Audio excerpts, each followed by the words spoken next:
அருகே பாலாற்று பாலம் குண்டும் குழியுமாக காட்சியளிப்பதால் தென் மாவட்டங்களுக்கு செல்லும் வாகனங்கள் போக்குவரத்து நெரிசலில் சிக்கித் தவித்த காட்சிகள்தான் இவை. வார விடுமுறை மற்றும் கிறிஸ்துமஸ் பண்டிகையை முன்னிட்டு சென்னையில் வசிக்கும் வெளிமாவட்ட மக்கள் சொந்த ஊர்களுக்கு படையெடுத்து வருகின்றனர். செங்கல்பட்டு அருகே சென்னை திருச்சி தேசிய நெடுஞ்சாலையில் உள்ள பாலாற்று பாலம் குண்டும் குழியுமாக காட்சியளிப்பதால் கார் உள்ளிட்ட இலகுரக வாகனங்கள் மெதுவாக ஊர்ந்து செல்கின்றன. இதனால் தென் மாவட்டங்களுக்கு செல்லும் வாகனங்கள் செங்கல்பட்டு முதல் பாலாறு பாலம் முடியும் வரை போக்குவரத்து நெரிசலில் சிக்கித் தவிக்கும் சூழல் ஏற்பட்டுள்ளது.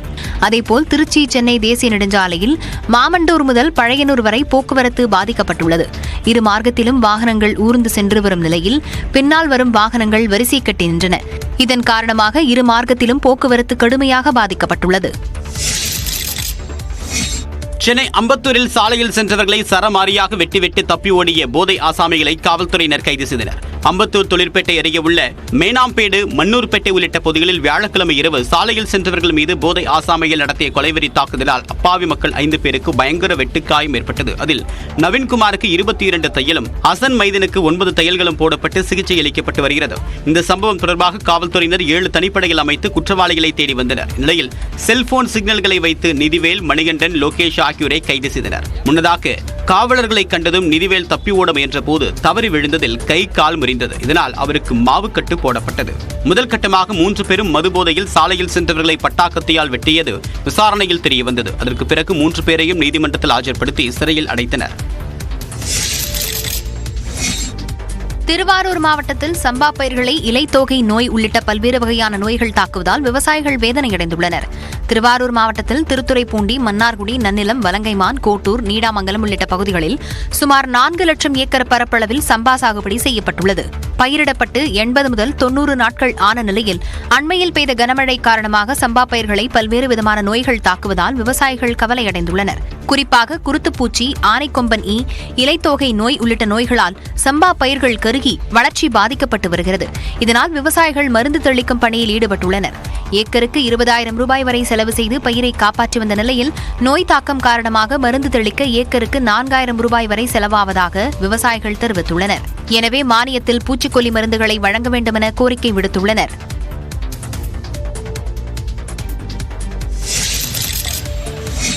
தேனி மாவட்டம் பெரியகுளம் அருகே உள்ள கும்பக்கரை அருவியில் 8 நாட்களுக்கு பின் சுற்றுலா பயணிகள் குளிக்க அனுமதி அளிக்கப்பட்டுள்ளது.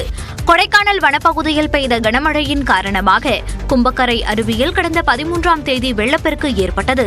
இதையடுத்து பாதுகாப்பு கருதி கும்பக்கரை அருவிக்கு செல்ல சுற்றுலா பயணிகளுக்கு தேவதானப்பட்டி வனத்துறையினர் தடை விதித்தனர். இந்நிலையில் தற்போது நீர்வரத்து சீரானதால் தடை விலக்கிக் கொள்ளப்பட்டது. இதனால் ஏராளமான சுற்றுலா பயணிகள் அருவியில் ஆனந்தமாக குளித்து மகிழ்கின்றனர்.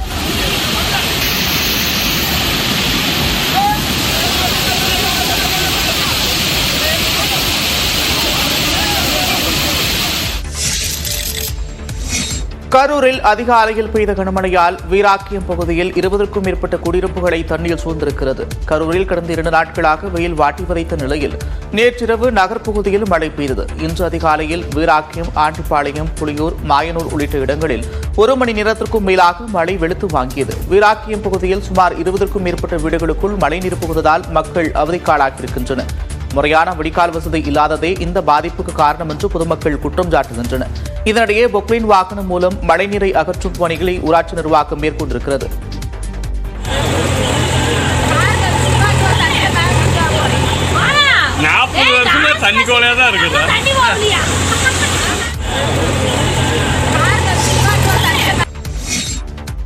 நாகை மாவட்டத்தில் இன்று காலை கடுமையான பனிமூட்டம் நிலவியது. நாகை மாவட்டத்துக்கு உட்பட்ட பல்வேறு பகுதிகளில் கடந்த சில நாட்களாக பனிமூட்டம் அதிகமாக காணப்பட்டு வருகிறது. இன்றும் வழக்கத்தை விட அதிக பனிமூட்டத்தினால் பொதுமக்கள் சிரமமடைந்தனர். குறிப்பாக கீழ்வேலூர், திருக்குவளை, கீழையூர் மற்றும் அதன் சுற்றுவட்டார பகுதிகளில் அதிக பனிமூட்டம் காணப்பட்டது. இதனால் அங்கு சாகுபடி செய்யப்பட்டுள்ள விளைநிலங்களில் பனித்துளிகள் படர்ந்தன. ஏற்கனவே கனமழையால் நெற்பயிர்கள் சேதமடைந்துள்ள நிலையில் பனி காரணமாக மேலும் சேதங்கள் ஏற்பட வாய்ப்பிருப்பதாக விவசாயிகள் வேதனையுடன் தெரிவித்தனர்.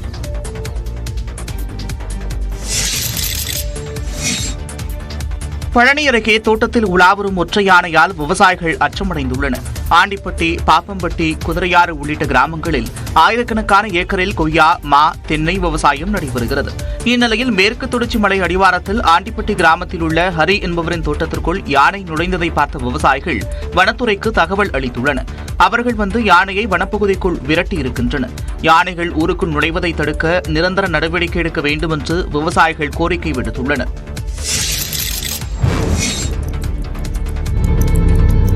பெரம்பலூர் மாவட்டம் குன்னம் அருகே அம்மன் கோவிலின் பூட்டை உடைத்த நபர்கள் உண்டியலை தூக்கிச் சென்ற சிசிடிவி காட்சிகள் வெளியாகியுள்ளது. கீழப்புலியூர் கிராமத்தில் உள்ள நாகமுத்துமாரியம்மன் கோவிலுக்குள் நுழைந்த நபர்கள் அம்மன் கழுத்தில் இருந்த ஒரு சவரன் தாலி மற்றும் சுமார் 25,000 ரூபாய் காணிக்கையுடன் உண்டியலை தூக்கிச் சென்றுள்ளனர். இருசக்கர வாகனத்தில் வந்த நபர்கள் எந்தவித பதற்றமும் இல்லாமல் திருடி சென்றது அங்குள்ள சிசிடிவி கேமராவில் பதிவாகியிருக்கும் நிலையில் அந்த காட்சிகளின் அடிப்படையில் காவல்துறையினர் விசாரணை நடத்தி வருகின்றனர். திருவாரூர் மாவட்டம் குடவாசலில் கிராம நிர்வாக உதவியாளரிடம் ஆன்லைன் மூலம் 17,28,000 ரூபாய் மோசடி செய்யப்பட்டது குறித்து சைபர் கிரைம் காவல்துறையினர் விசாரிக்கின்றனர். ஓகை கடை தெருவை சேர்ந்த பானுச்சந்தரை வாட்ஸ்அப் மூலம் கடந்த சில மாதங்களுக்கு முன்பு தொடர்பு கொண்ட நபர் சிறு முதலீடு மூலம் வீட்டிலிருந்தே பணியாற்றி அதிக லாபம் பெறலாம் என கூறியுள்ளார். இதனை நம்பிய பானுசந்தர் 5 வங்கிக் கணக்குகளுக்கு 17,28,338 ரூபாயை அனுப்பியுள்ளார். அதன்பின் எந்த தகவலும் வராத நிலையில் ஏமாற்றப்பட்டதை உணர்ந்த பானுச்சந்தர் திருவாரூர் சைபர் கிரைம் காவல் நிலையத்தில் புகார் அளித்துள்ளார். கிருஷ்ணகிரி மாவட்டம் வேப்பனப்பள்ளியில் பிரதான சாலை சேரும் சகதியுமாக குளம் போல் காட்சியளிப்பதால் வாகன ஓட்டிகள் கடும் அவதிக்குள்ளாகின்றனர். வேப்பனப்பள்ளி சாலை அமைக்கப்பட்டு 15 ஆண்டுகளான நிலையில் முழுமையாக சேதமடைந்துள்ளது. ஆனால் இந்த சாலை வழியாக ஹொசூர், பேரிகை, பாகலூர், சூளகிரி, கிருஷ்ணகிரி உள்ளிட்ட பகுதிகளிலிருந்து குப்பம் ரயில் நிலையத்திற்கு பொதுமக்கள் சென்று வருகின்றனர். மேலும் நூற்றுக்கணக்கான கனரக வாகனங்களும் பேருந்துகளும் இவ்வழியாக செல்கின்றன. சேதமடைந்த சாலையில் இரவு நேரங்களில் பயணிப்போர் விபத்தில் சிக்கும் நிலை உள்ளது. பல வாகன ஓட்டிகள் பகல் நேரத்திலேயே நிலை தடுமாறி கீழே விழும் நிலை காணப்படுகிறது. சவுதி அரேபியாவின் தமாம் நகரத்திலிருந்து ஹைதராபாத்துக்கு புறப்பட்ட இண்டிகோ ஏர்லைன்ஸ் பயணிகள் விமானம் மோசமான வானிலை காரணமாக சென்னையில் தரையிறக்கப்பட்டது. 174 பயணிகளுடன் புறப்பட்ட அந்த விமானம் காலை 8 மணிக்கு ஹைதராபாத்தில் தரையிறங்க திட்டமிடப்பட்டிருந்தது. அங்கு மோசமான வானிலை காரணமாக அதனை ஹைதராபாத் விமான நிலைய கட்டுப்பாட்டு அதிகாரிகள் சென்னைக்கு திருப்பிவிட்டனர். அதன்படி காலை 8:50 மணி அளவில் அந்த விமானம் சென்னையில் தரையிறக்கப்பட்டது. பயணிகள் விமானத்திலேயே அமர வைக்கப்பட்டுள்ளனர். அவர்களுக்கு சிற்றுண்டி வழங்கப்பட்டது. வானிலை சீரான பிறகு அந்த விமானம் ஹைதராபாத்துக்கு செல்லும் என தெரிவிக்கப்பட்டுள்ளது.